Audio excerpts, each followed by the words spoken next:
लाभण्यास झालेला आहे. मग कोणत्याही प्रकारे पिंडी ते ब्रह्मांडी असू द्या किंवा जे काही मंत्रमधले ग्रंथ असू द्या, ते सर्व कशातून आनंदात आणि ऐश्वर्यात, आनंद मिळवण्यासाठीच ना. एखादा डॉक्टर असतो, एक औषध कडू देतो, औषध कडूच असतं, आणि तुला काय आवडतं? मला दूध आवडतं, दुधाबरोबर घे. तुला काय आवडतं? पाणी प्यायला, पाण्याबरोबर घे, मधाबरोबर घे. तर त्याची क्षमता असेल तसंच घे. तसं हे अनेक प्रकरणातून आपल्याला जे औषध आहे, सद्गुरूंचं औषध जे काय आहे ते कशाचं आहे? नाही ते काय पाहिजे माणसाला? आनंदच पाहिजे ना. मग आनंदात आणि ऐश्वर्यात आहोत हे मूळ औषध आपण पकडून ते मग या विविध प्रकरणामधून आपण घेत आहोत. हे विविध प्रकरण म्हणजे कधी तुमचं काय पिंडी ते ब्रह्मांडी किंवा दुसरं कोणतेही जे 65 प्रकरण आहे त्या प्रकरणामधून ते एकच तत्व आहे, ते म्हणजे आनंदी जीवन जगणं, आनंदामध्ये आपण त्याचं भान घेणं.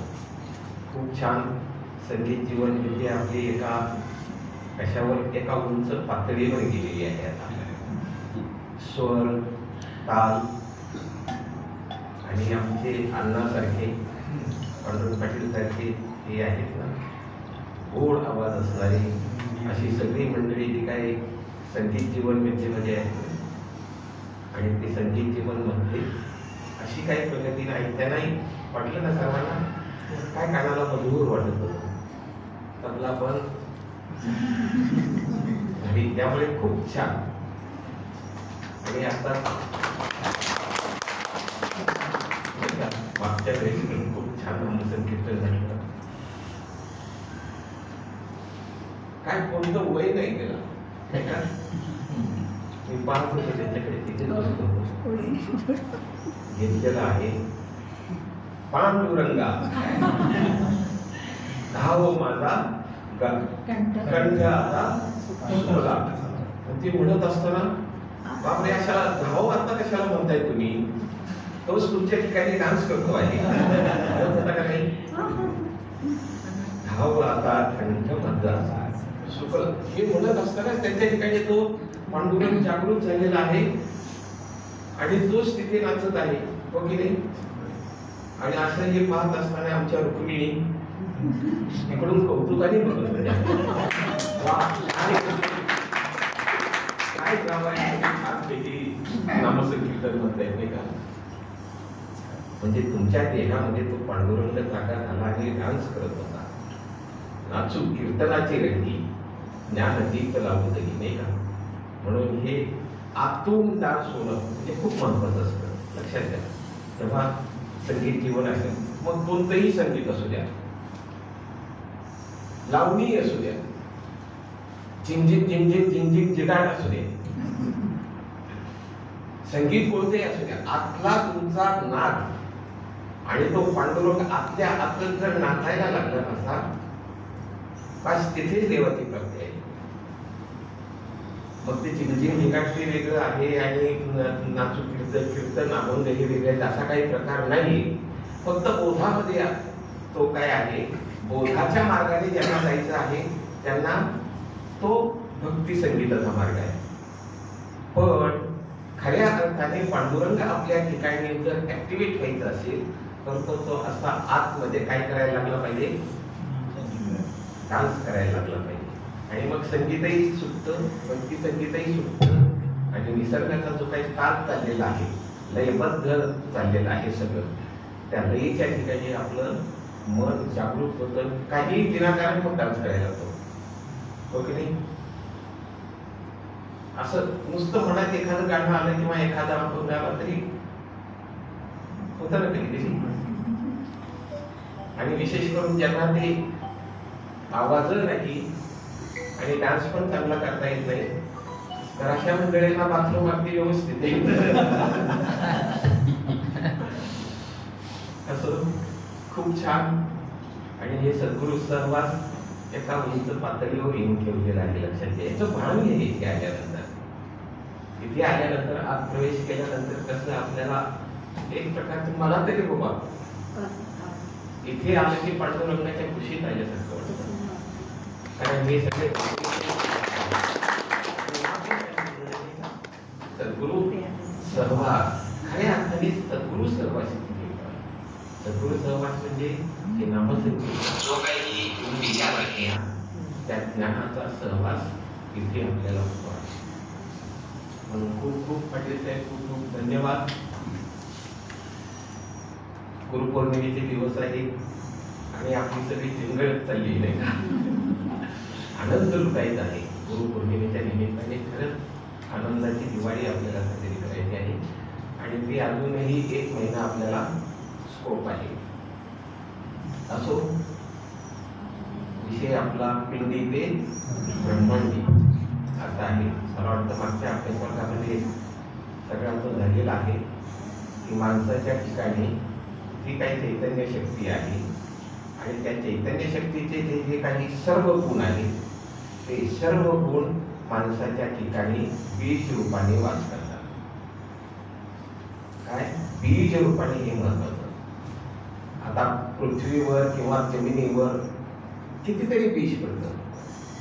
किती बीज असतं तिथे, त्याच्यामध्ये खूप बीज असतात, पण त्याचं अंकुरामध्ये रूपांतर होणं आणि त्याचं वृक्षामध्ये किंवा झाडामध्ये रूपांतर होणं, हे त्याला मिळणारं, त्या बीजाला मिळणारं जे काही खत पाणी आहे किंवा जी काही अनुकूल परिस्थिती तिथे निर्माण झालेली आहे ते उगवतं झाड. तसं आपल्या ठिकाणी हे जे काही अनंत गुण आहेत, किती गुण आहेत मागच्या आपल्या स्वर्गात पाहिजे आपण. खूप गुण आहेत, किती विविधता आहे माणसाच्या ठिकाणी, अनंत असे गुण आहेत. त्याला ज्या गुणाला अनुकूल परिस्थिती निर्माण होते, अनुकूल संगती मिळते, ते गुण तुमच्या ठिकाणी प्रगट होतात, वृक्ष रूपाने प्रगट होतात. खतपाणी मिळतं म्हणजे काय, अनुकूल परिस्थिती मिळते म्हणजे नक्की काय होतं, त्याचं आपण चिंतन करायला लागतो किंवा तशा प्रकारची संगती आपल्याला मिळते.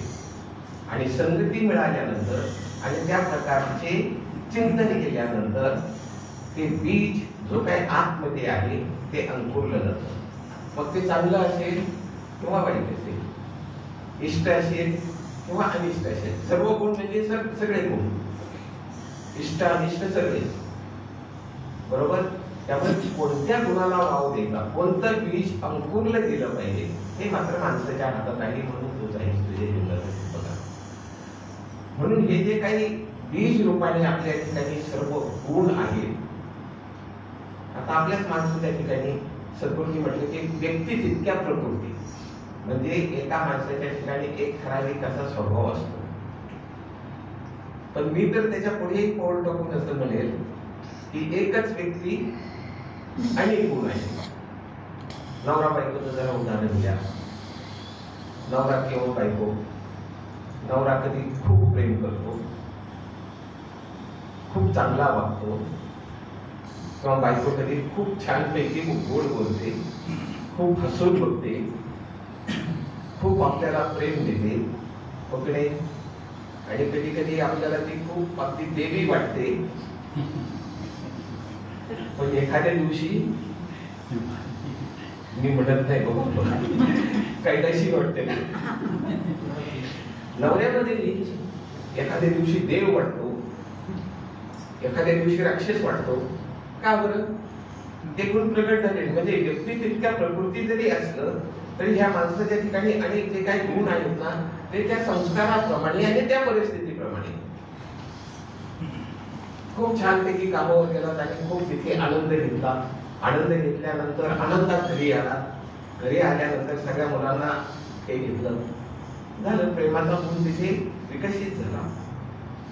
तेच कामावर गेले आणि तिथे काहीतरी तुतुमय झालं, बॉसशी भांडण झालं किंवा कामगारांशी भांडण झालं किंवा देण्यावरून काहीतरी झालं, बाहेर आलं रे आमची पहिला राग बायकोवर. म्हणजे तो जो काही गुण आहे तो तिथे प्रगट झाला. का? संगतीमुळे, ते विचार केल्यामुळे. आणि ज्या प्रकारचं विचाराचं खत पाणी त्या बीजाला मिळतं त्याप्रमाणे ते आपल्या जीवनामध्ये प्रगट होत असतात. म्हणून हे अनंत गुण आहेत. आपली मानवी शरीरामध्ये वास करणारी जी काही चैतन्य शक्ती आहे त्या चैतन्य शक्तीमध्ये अनंत गुण आहेत. आणि त्या गुणाच्या अधिष्ठानावर म्हणजे बुद्धी नावाचं इंद्रिय माणसाला दिलेलं आहे. आणि बुद्धीच्या आधारे माणसाने काय काय काय काय केलेलं आहे. प्रतिसृष्टी निर्माण केलेली आहे. काय विज्ञानाने प्रगती केलेली आहे. आकाशातून चाललेला आहे काय बापरे बापरे थक्क होतं. त्या चायनामध्ये ते एक हॉस्पिटल पाहिलं आम्ही ते आलेलं आहे AI. एकही मॅन्युअल नाही तिथे, एकही माणूस नाही. रिसेप्शन पासून ते सगळं ऑपरेशन करेपर्यंत सगळं यंत्रमानव करतो आहे. आश्चर्य वाटलं बघा. काय माणसाने काय तयार केलेलं आहे. आणि असं सांगतात की आपल्या ठिकाणी जी काही बुद्धी आहे किंवा जे काही ज्ञान आहे अनंत आहे, ही जी काही चैतन्य शक्ती आहे त्याचा वापर जास्तीत जास्त जो खूप मोठे संशोधन केलेलं आहे त्यांनी जास्तीत जास्त किती वापर केलेला आहे 10%, 10%. आणि आपल्यासारख्या सर्वसामान्य माणसाने किती केलेलं आहे सद्गुरू नेहमी सांगतात 1/2% म्हणजे हाफ मिळेल म्हणजे त्याला स्कोप मिळाला 10% जर वापरून आपली बुद्धी एवढी प्रगती होत असेल आपल्याला दिसते आहे की तर मग बापरे 100% वापरले म्हटलं मग काय काय होईल. अक्षरशः म्हणजे काय आपल्या कल्पना करता येणार नाही इतकी आपल्या ठिकाणी ती शक्ती आहे. म्हणून त्या शक्तीचा वापर झाला पाहिजे. आणि महत्वाचा वापर म्हणजे काय तो वापर का होत नाही कारण ती शक्ती आहे त्याच्यावर आवरण आपल्या विचारांचं अनिष्ट विचारांचं पडलेलं आहे. एवढं एकच कारण कोणतं विचारांचा कोलभाग सतत विचार चालू आहे आणि त्या सगळ्या शक्तीला दाबून टाकत आहे ते त्याला प्रगट होऊ देत नाही. आणि म्हणून असंही एक निरीक्षण आपलं नोंदवलं गेलेलं आहे की जे जे काही महत्वाचे खूप मोठे मोठे शोध लागलेले आहेत. आईन्स्टाईन मला शास्त्रज्ञ होऊन गेलेले आहेत किंवा अणू फोडून त्याच्यामधून काय काय त्याचं ते संशोधन करत आहेत. तर निर्णायक क्षणी माणूस विचार करणारा जो काही सिद्धांत किंवा जे काही सूत्र मांडलं जातं ते सूत्र मांडलेलं तो सिद्धांत कोणत्या अवस्थेत स्फुरतो निर्विचार अवस्थेमध्ये स्फुरत असतो असं निरीक्षण आहे. अगदी उच्च पातळीवर म्हणजे जेव्हा निर्णय होत असतो तेव्हा त्याचं मन स्थगित झालेलं असतं तेव्हा त्याचं मन शून्य झालेलं असतं. म्हणजे विचार पूर्णतः बंद झालेले असतात आणि आतून ते मग सूत्र तुमचं काय होतं प्रगट होतं.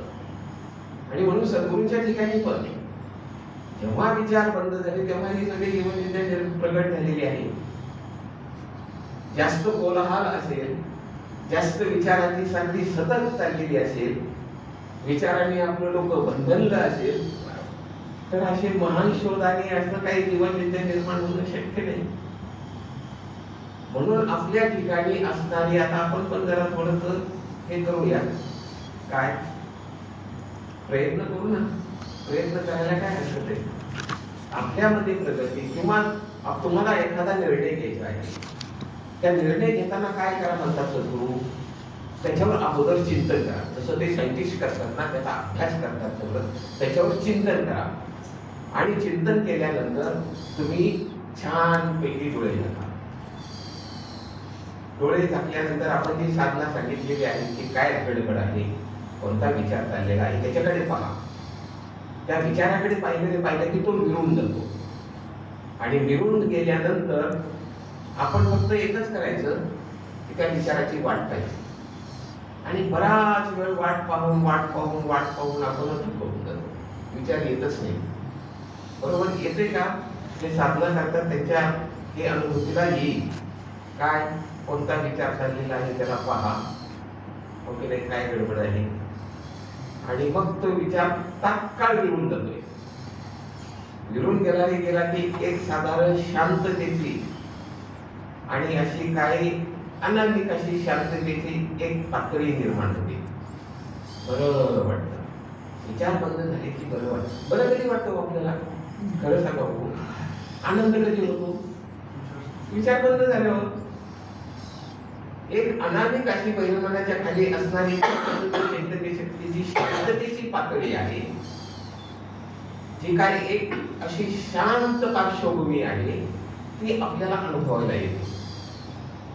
आणि जेव्हा मग तुम्ही अशा अवस्थेमध्ये डोळे झाकलेले आहेत, मन विचाररहित झालेलं आहे, मनाने पूर्ण विश्रांती घेतलेली आहे, आणि अशा अवस्थेमध्ये जे अंतर्मनातून म्हणजे त्या आत्मदेवातून त्या शुद्ध चैतन्य शक्तीतून जे स्फुरण होईल ते तुम्हाला देवाने दिलेला कौल असेल. कौल लावणे असं एक प्रकरण आहे. तो कौल म्हणजे तुम्ही खूप गोंधळात खूप चिंतन केलं त्याच्यावर, काय करू, कसं करू, हे करू का, ते करू का, हम करू का, ते असं जेव्हा गोंधळाची परिस्थिती तेव्हा अचूक निर्णय घेतला जात नाही. जेव्हा तुम्हाला काही निर्णय घ्यायचा आहे, आपल्या जीवनामध्ये निर्णय घ्यायचा आहे, तर अशा अवस्थेत घ्या. आणि सद्गुरूंनीच त्याला अंधार अंधश्रद्धेचा याच्यामध्ये काय म्हटलेलं आहे, कौल लावून वाचा. शांत जेव्हा तुम्ही होता तेव्हा मन लय पावलेलं असतं. आपण दृष्ट्या दृश्य गगन या उन्नतानं त्या गगनामाची सूक्ष्म आपण जाणीव रूपी त्या जाणीवे माझी मन होता सोहम भावे लीन सच्चिदानंद दर्शन घडे घेते. म्हणजे त्या जाणीवेमध्ये जेव्हा आपलं मन लीन होतं म्हणजे विलीन होतं, एकरूप होतं, विचार करायचं थांबतं, आतूनच आपल्याला कौल मिळतो. कशातून? त्या देवाकडून, त्या विठ्ठलाकडून, त्या शुद्ध चैतन्य शक्तीकडून. ते सद्गुरूंनी अंतर्मनाकडून आपल्याला तो काय मिळतो, कौल मिळतो. आणि मग तो निर्णय घ्यायला काही बरोबर होतं ना बऱ्याच वेळेला आपल्याला, की मग काय करू, कसं करू, असा एक निर्णय घेण्याची जेव्हा आपल्यावर वेळ येते तेव्हा हा उपाय सद्गुरूंनी सांगितला आहे. कारण सगळे प्रश्नाची उत्तरं तिथे आहेत, अचूक अशी उत्तर आहेत. ती अचूक उत्तरं का मिळत नाहीत आपल्याला? एकच कारण, आपलं मन कोणाला करत आहे. आपलं मन सतत त्या विचारामध्ये काय गुंतलेलं आहे. म्हणून हे बघा, काय प्रॉब्लेम आता आहे का, एखादी समस्या कोणाची नाही, आता इथे आल्यावर कोणाची काही समस्या असेल असं काय वाटत नाही, पण तरी देखील असं असेल कसं करू, काय करू. तर हे आपले जो काही अनंत गुण आहेत आपल्याच ठिकाणी, पिंडी ते ब्रह्मांडीच्या पिंडामध्ये जे काही गुण आहेत ना, ते सगळे गुण आपल्या ठिकाणी प्रगट करण्याची युक्ती आपल्या हातामध्ये आली पाहिजे.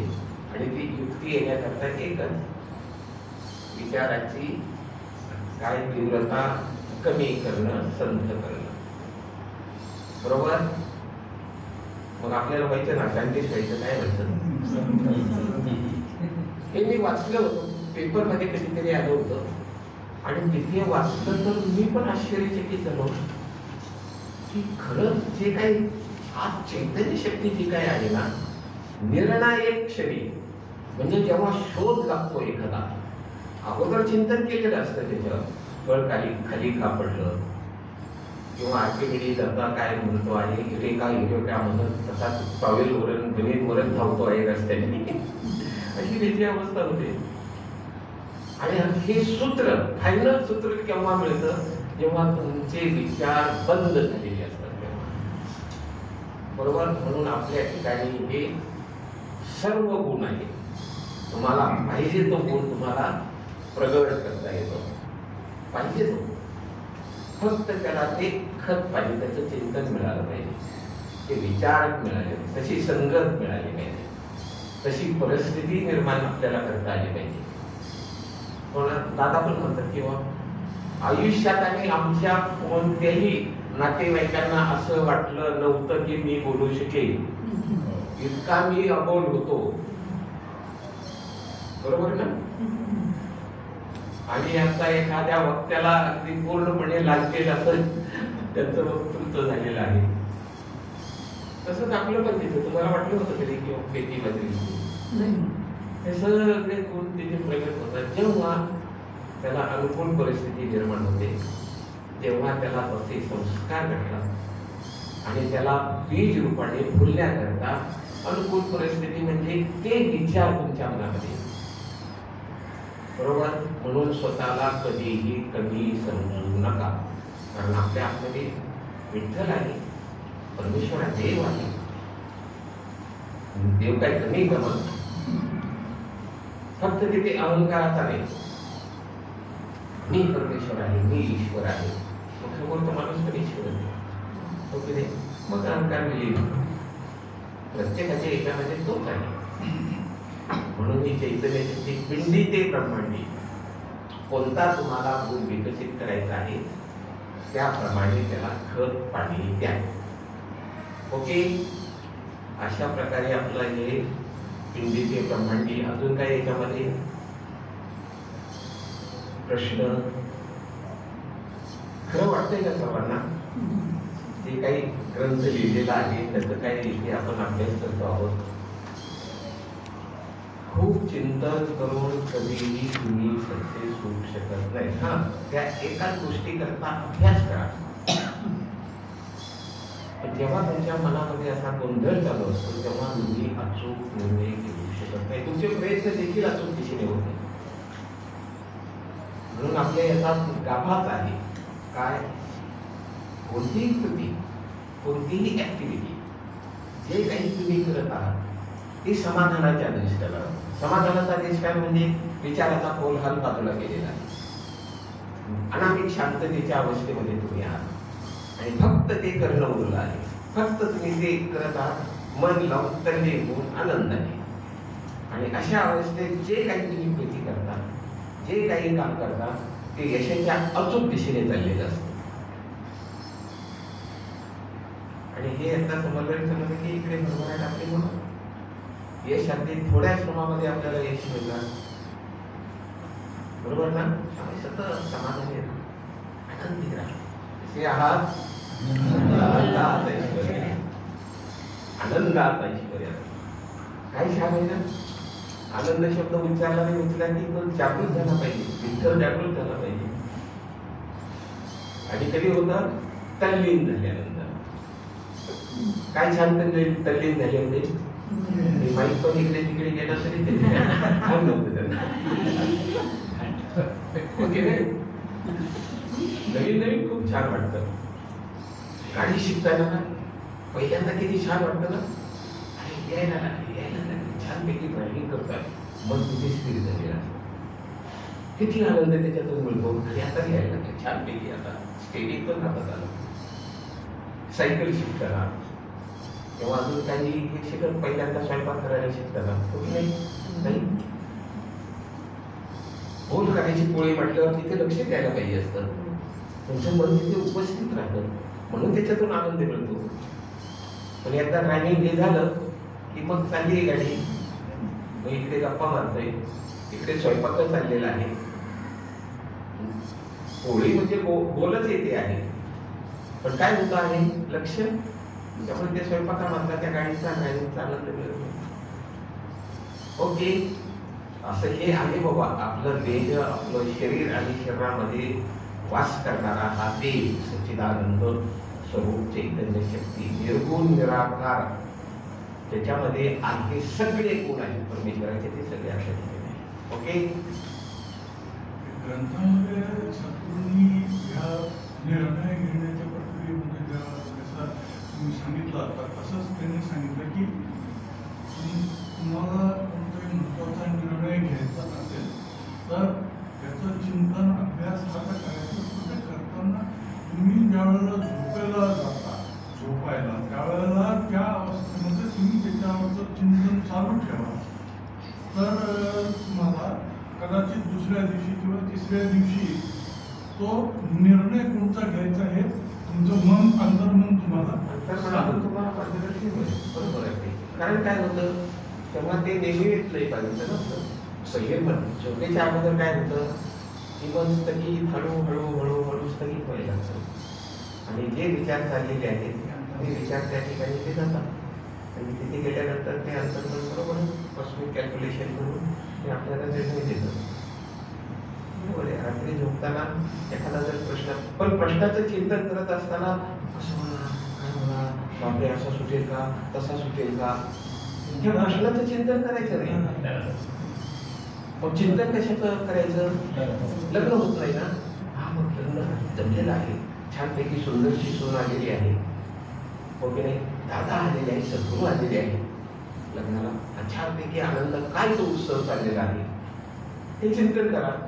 आणि बरोबर त्या अंतर्मनात गेलं की कॉस्मिक कॅल्क्युलेशन ते तुमच्या जीवनामध्ये काय होणार, साकार होणार.